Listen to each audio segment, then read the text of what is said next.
really grinds my gears. What the hell is wrong with you? What the hell is wrong with you people? Hey, good evening, everybody. Welcome to another episode of Ryno's Rants here on Monday night. See, we got Dave in the house. We got Doc in the house. Good evening, guys. Kind of looking here tonight, we figured we would take a little look at the current contract situations and potential possibilities of some of the big name guys that are due for some new money coming up here shortly, since there's not a whole lot else going on. My worthless opinion, good evening. So figured we kind of go over that a little bit, touch on the Dalvin Cook stuff that just will not die at the end of the show here too, probably. And whatever else you guys want to talk about tonight, it's kind of a Monday free-for-all. So with that, I think we'll get started here. Good evening, Ray. How you doing? Of course, talking about the big three that are in line for contract extensions here, Danielle Hunter, TJ Hawkinson, and Justin Jefferson. Start off with Mr. Hunter, being he's the most likely to not show up if he does not get a new deal. Of course, his new money basically that he's due to make this year is about $5 million. Total cap hit is 14, somewhere around in there, I think. So a pass rusher of Danielle's caliber that is vastly underpaid. I am not faulting him one bit for wanting a different deal. In the past, he has been pretty amicable to working very team-friendly deals. Granted, part of that was when he had his injury and things like that. He kind of worked a few things around, but he's 28 years old now and looking to cash in probably on one more big payday before he starts that inevitable downhill slide. I don't fault him one bit, like I said, for trying to go. Finally got smart and hit the like button on the way in. Subtle hint. That's a great idea, Doc, and I'm glad you brought that up. So if you guys like the show when you come in, I would appreciate that. Helps the metrics out a ton. Anybody who has not subscribed to the channel yet, would love that if you do that as well. But anyway, back to Danielle Hunter here. Looking at some of the top contracts currently out there for the edge rushers. We're going to go by average annual value here just to make it a little simpler. Starting off with Pittsburgh's TJ Watt, who brings in $28 million on an average annual value. Evening, Dan. Next guy on the list is one Joey Bosa, currently bringing in $27 million a year. Beyond that, Myles Garrett is third at $25 million. Hey, appreciate that, Dave. And absolutely, subscribe. I know most of you guys that are all in here right now have subscribed, but for those of you who are watching later or join later, make sure you pound that button down there. Anyway, like I said, Myles Garrett, $25 million. Khalil Mack is at $23.5. Max Crosby at $23.5. Bradley Chubb at $22, and Von Miller currently at $20. So if we take a look at those numbers, kind of figure where Danielle Hunter would slot in amongst those. Definitely, I think he's above Von Miller as far as what contract would go right now. I mean, Von Miller's always been a great player, but he is on the downhill side of that of his career. Start getting into these next group here, that Khalil Mack, Max Crosby, Bradley Chubb area.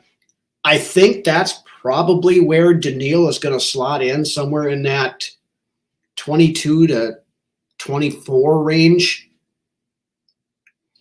I don't think he can push for, Watt or Bosa money. Just the fact that he's 28, the fact that he's battled injuries. Now, last year he did come back and did finish with 10.5 sacks.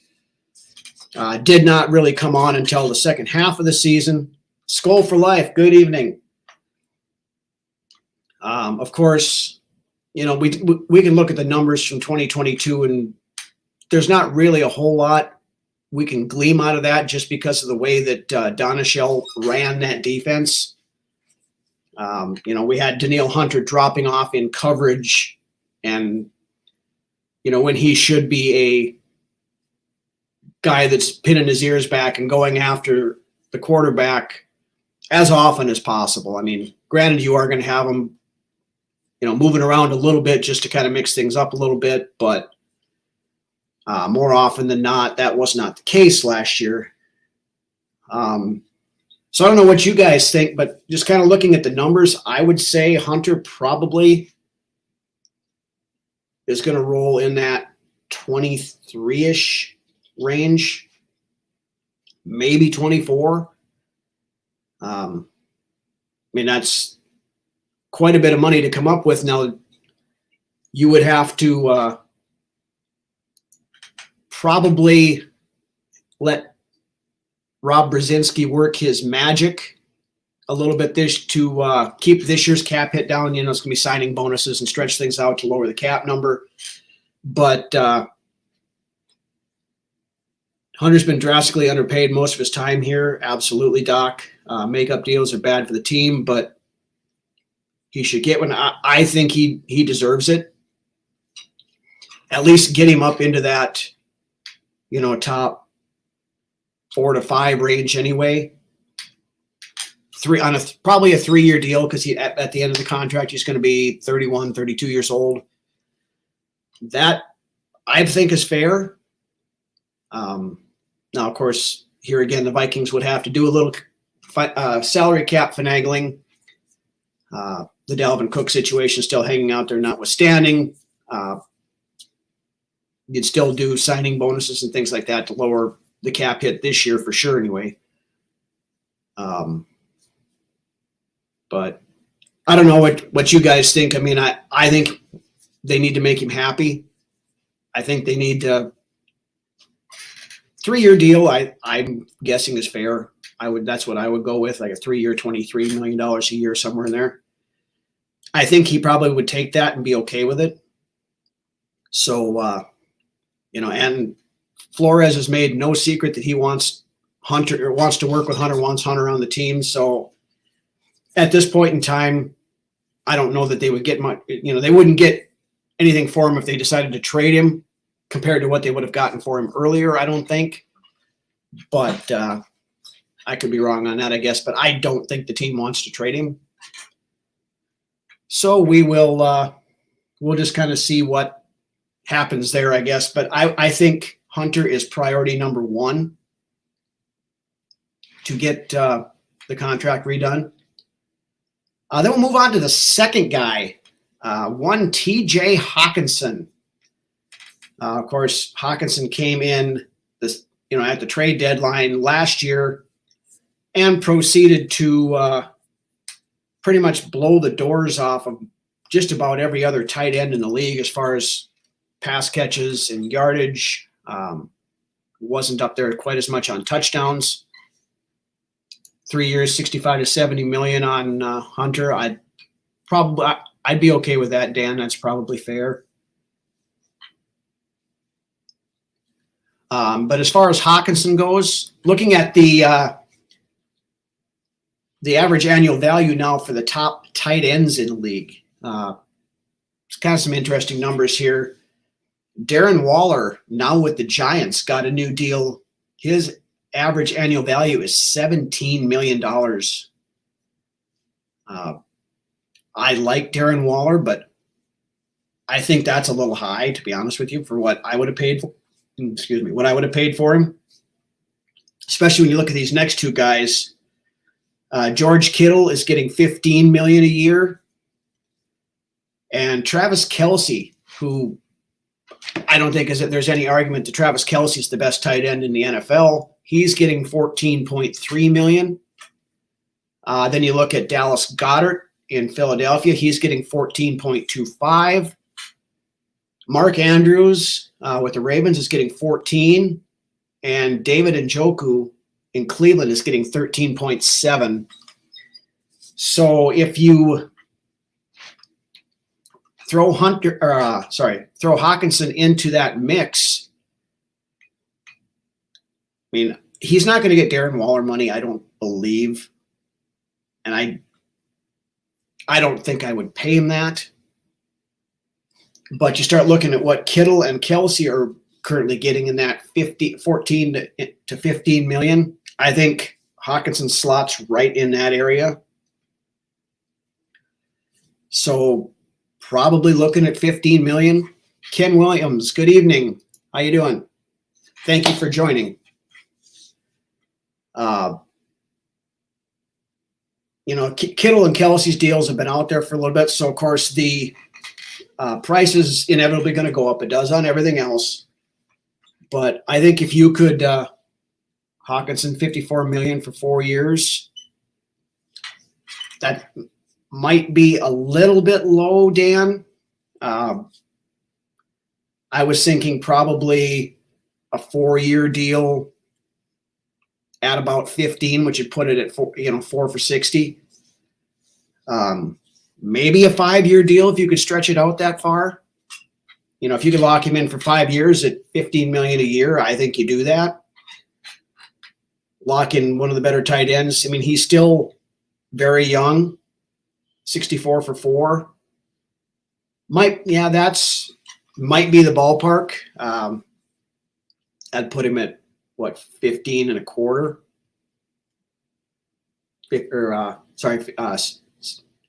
16. I'm an engineer, but my brain shuts off at 5 o'clock when I leave work. So yeah, my math isn't working tonight either. But 4 years, 64. You might not be far off on that, Dan. I mean, it's Hawk's just getting into his prime. That's just it. He's only 25 years old, so he's got 5 years left in him at least. You would think of prime ability. So if you lock him in 4 or 5 years, if you can get him in that 15 to 16 range, you do it. I think he's well deserving of that. He proved last year. He stepped in. What was that? The first game he was here, what did he have? 8 catches, 9 catches, something like that. Had like 16 catches in the first 2 weeks, and quickly became Kirk's security blanket. Maybe a little bit too much, as we saw in the wild card game. But Doc, the price only goes up. Absolutely. That's why it's nice to get these guys locked in now before they go out this year and drive their price up even further. Haven't really heard much about Hockenson lately, so but I know the team has said that he's a priority, and they've been negotiating behind the scenes, so we'll see. I would assume something gets done with Hockenson before camp starts or shortly thereafter. I don't know that they want him to go into the season without a new deal, especially since he's going into his 5th-year option year right this year as it is. So I would say in the next, where are we at right now? We're June, 6th today? Next month and a half, I would say we would see something. Got to get the Dalvin thing done.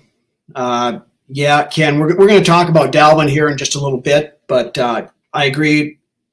Dalvin Cook is holding up a lot of this stuff. I truly believe it is, just from the,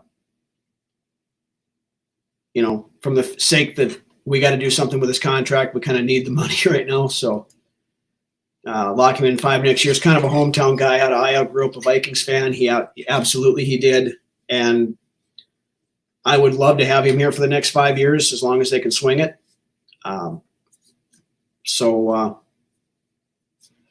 Hey, Justin. Welcome, welcome, welcome.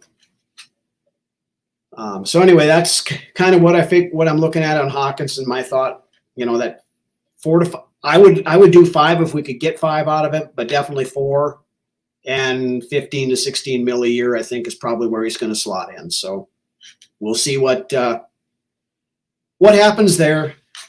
But now here is the big one. Of course, everybody on Viking social media has been losing their minds over since OTA started because he's not there. That is one Justin Jefferson. Now, myself personally, I don't think this is a big deal that he's not at OTAs. When you have a high-profile player, especially somebody of his caliber that's in the workings for a new contract, it's smart that he's not there, really, because he goes out and gets some freak injury in OTAs. He's only going to hurt himself, and hurt the team as well. So I have no problem with him protecting his investment, being himself at the moment. I fully believe, again, Justin Jefferson's deal gets done very possibly before mandatory minicamp next week. Of course, with Jefferson, we still have he still has his, Justin Jefferson still has his 5th-year option that he will play on next season in 2024. So unless they completely swap that up and get rid of that 5th-year option, his new contract would not roll basically in until 2025, which helps out kind of with the whole Danielle Hunter and Hawkinson stuff. It will run it into Christian Darrisaw down the road a little bit, probably, but Darrisaw is far enough down the road. We're not going to worry about him for right now, but we all know Justin Jefferson is going to reset the wide receiver market, and he should. But so let's take a look at that average annual value for the wide receivers right now. Starting off right now, the highest paid wide receiver in the NFL is Tyreek Hill down in Miami, getting $30 million a year. Next up is Devontae Adams, who slots in at $28 million a year in Vegas. Cooper Kupp in Los Angeles getting $26.7 million. His agent advice coming from JJ also might be the Vikings also. It's definitely his people for sure, Ken, and very, very likely could be the Vikings too, just telling him, hey, we're going to take care of you. Don't worry about showing up right now until you have to, because everybody wants to protect their investment here, of course. But anyway, back on the current contract slottings, Cooper Kupp, like I said, $26.7 million. A.J. Brown, $25 million. Stephon Diggs, $24 million. DK Metcalf, $24 million. And Deebo Samuel, $23.85 million. So looking at this list, Justin Jefferson automatically goes right to the top. Currently, Tyreek Hill is the highest. Lock him in long term. It's not going to get any cheaper later. Absolutely, Doc. It would not surprise me one bit to see Justin Jefferson get $32 million.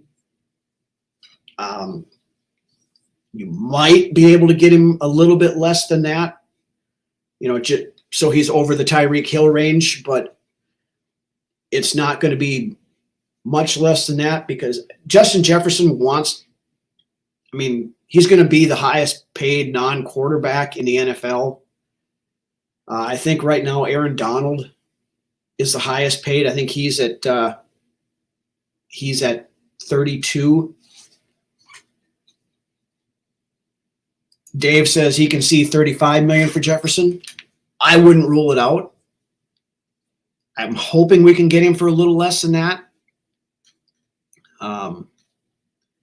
But I honestly, like I said, under 32 would be great, but I think 32 is probably the floor as to where he goes. anywhere 33 to, I think Dave, your 35 is probably at the top end. I don't know that they can afford to go higher than that, much higher than that. Maybe they'll surprise us. I mean, the new TV contracts and stuff are coming. Is that 2024 or is that 2025 when the new TV deals kick in? I mean, the cap is going to go up exponentially when that happens. So some of these contract issues probably not going to be quite such a big deal at that point in time, but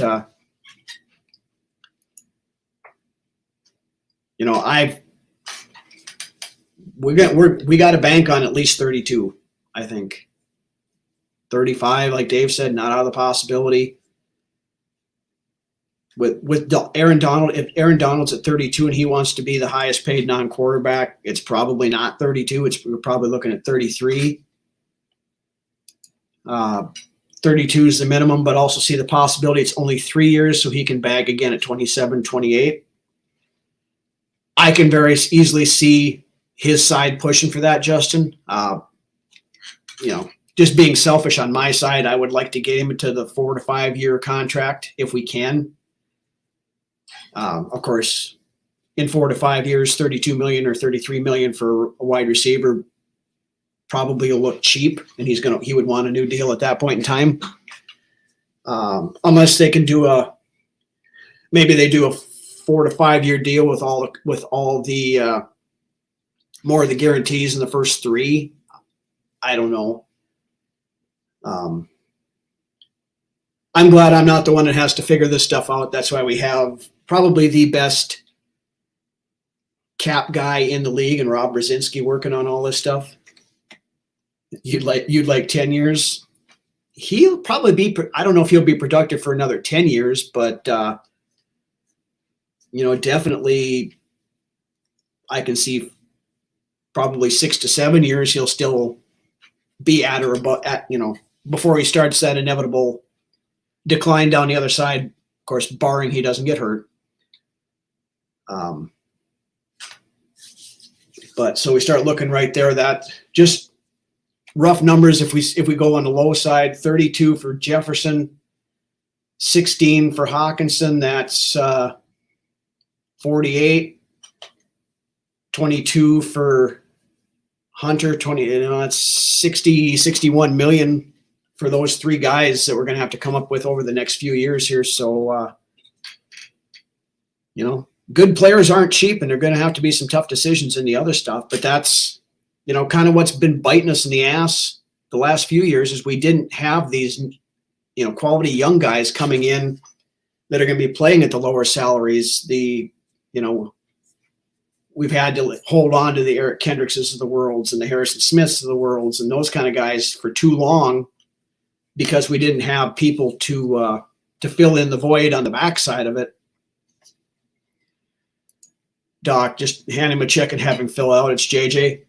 I've said that. Lance and I've talked about that on the main show, multiple times too, that you just kind of slide that piece of paper across the table with a pen on it and say, just give us a number, Justin, and we'll figure it out.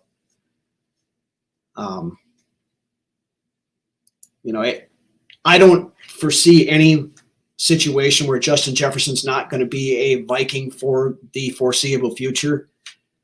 Kwesi came out on, after the season was over, when he was asked about that, he said straight out he doesn't want to be the general manager of a team that Justin Jefferson's not on.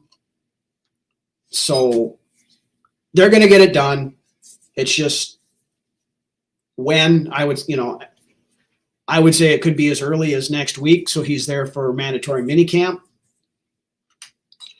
Or if it's not, it'll be shortly thereafter. He'll be at mandatory camp. He may not do much, but he'll be there, I would think. Just because if he's not, he's going to get fined. But time will tell. We've been saying, which we'll roll this into our next topic here. We've been saying Dalvin Cook is going to be gone for weeks now after June 1st. Well, we're sitting here at June 6th now, and he's still on the team. We heard last week that there were several teams that were vying, to get him.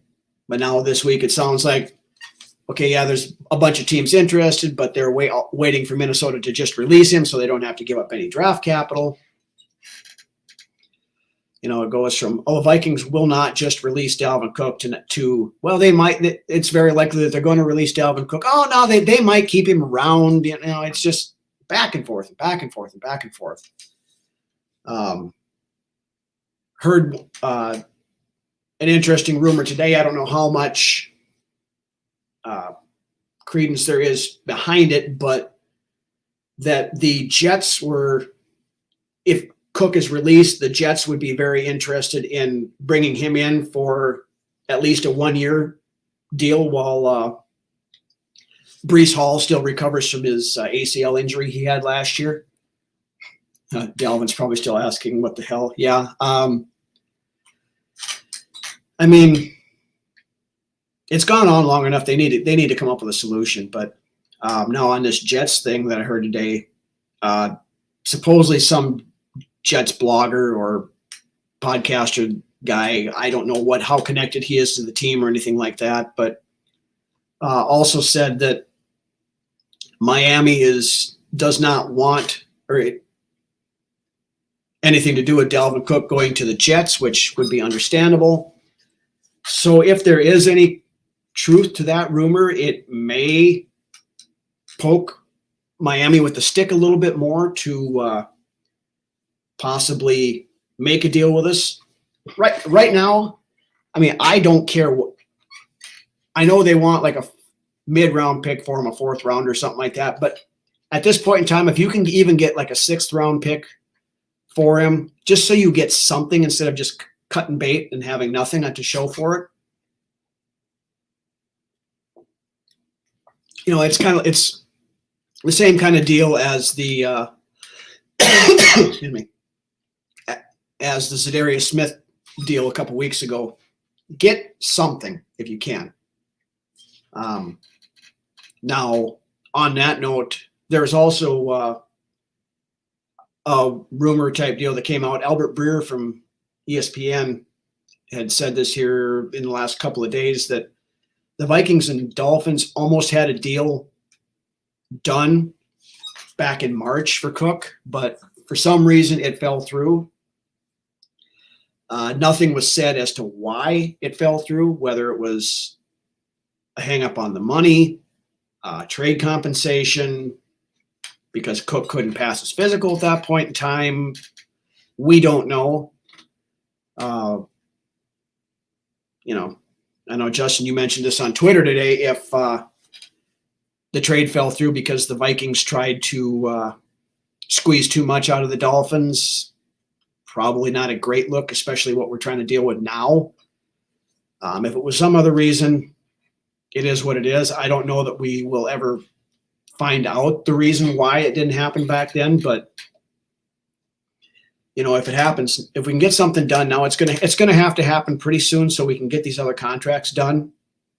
Like I mentioned earlier, the Neil Hunter deal, the TJ Hawkinson deal, those two are going to be priority one. Jefferson's needs to be done. It's a priority to get it done, but his new money's not going to kick in for at least another year. So, you know, that's not going to really affect the cap and the current Dalvin Cook situation too much. So, but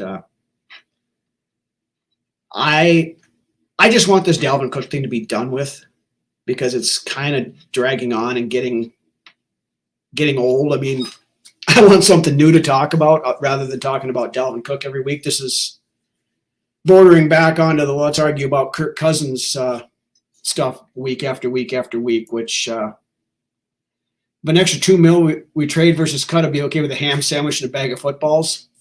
Yeah, and that's the thing. If we cut him, we get $9 million cap space. If we trade him, we get like 11.1. So it's in our best interest to trade him if we possibly can, even if it's not much of a return as far as draft capital goes. Ken, concerned about the back end of this defense? I'm warming up to what we've got here.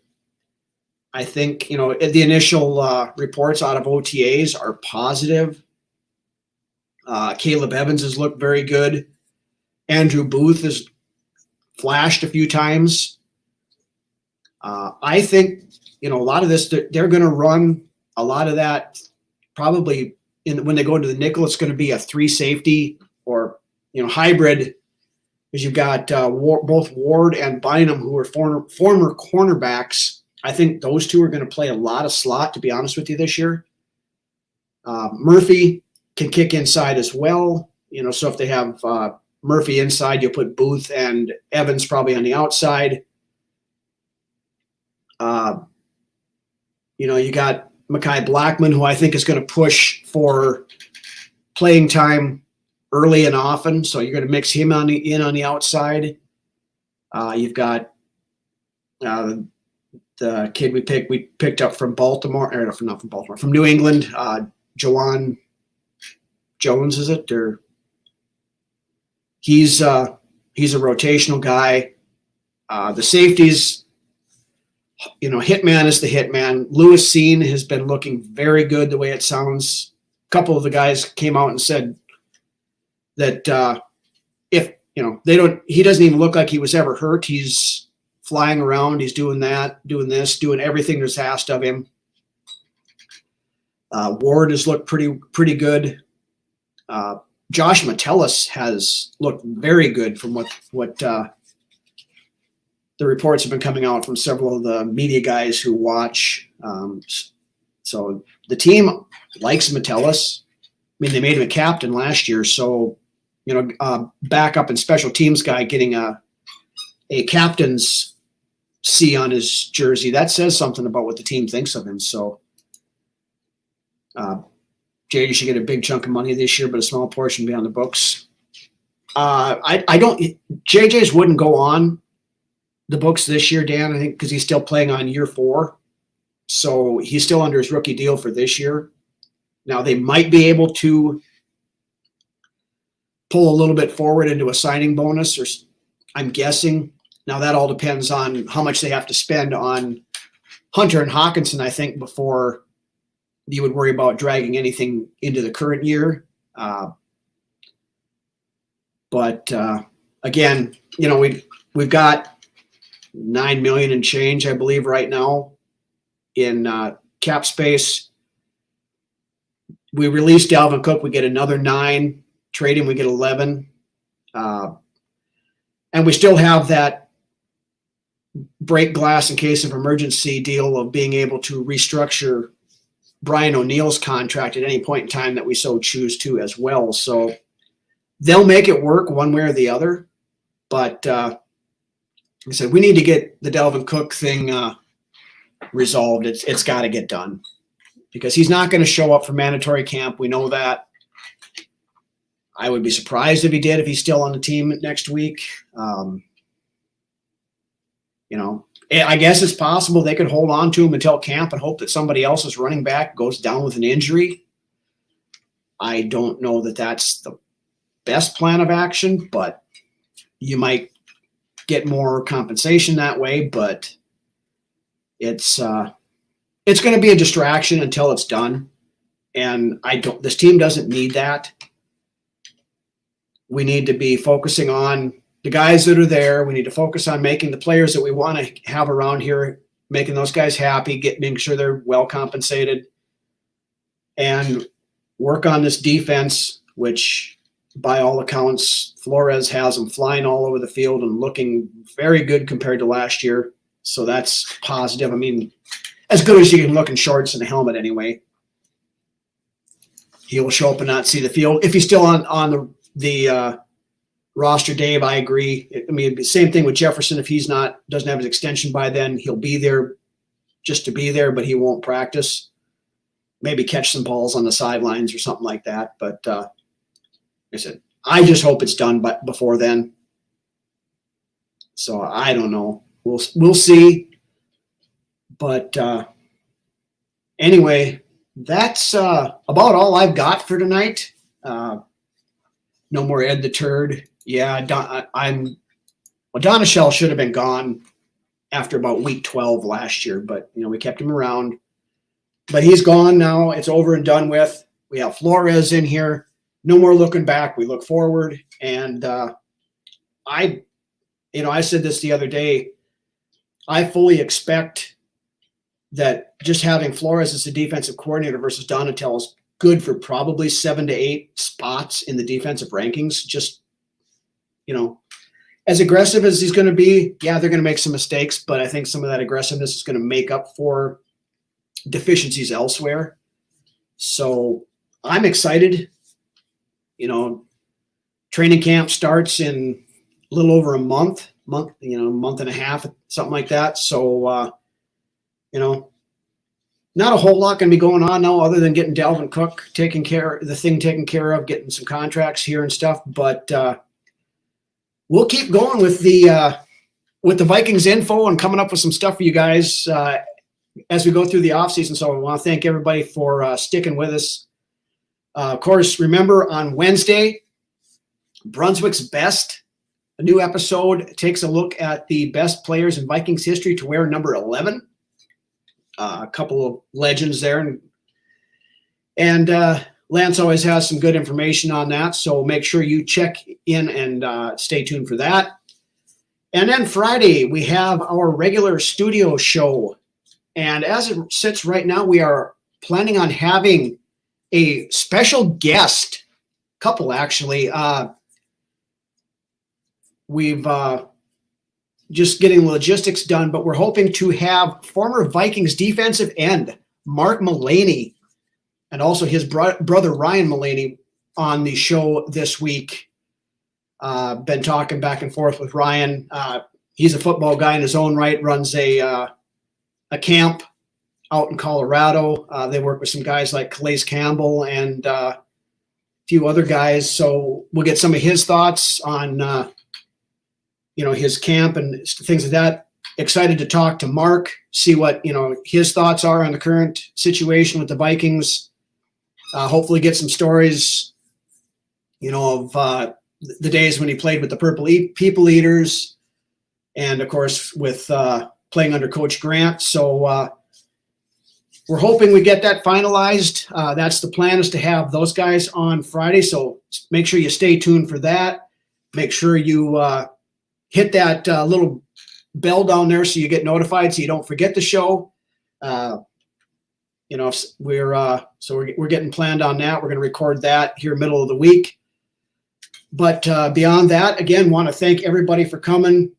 Doc, Ken, Dan, Dave, Skull for Life, Worthless Opinion, Justin, all you guys, thank you again for watching. Shout out again to our fan club we have over in the Philippines, Nympha, Nanoy, Wilma, BB and Jen, all you guys over there that watch us every week. Hey, thank you guys again. Love you guys. Thank you all for joining again. And like I said, remember, Wednesday, Brunswick's Best looks at number 11.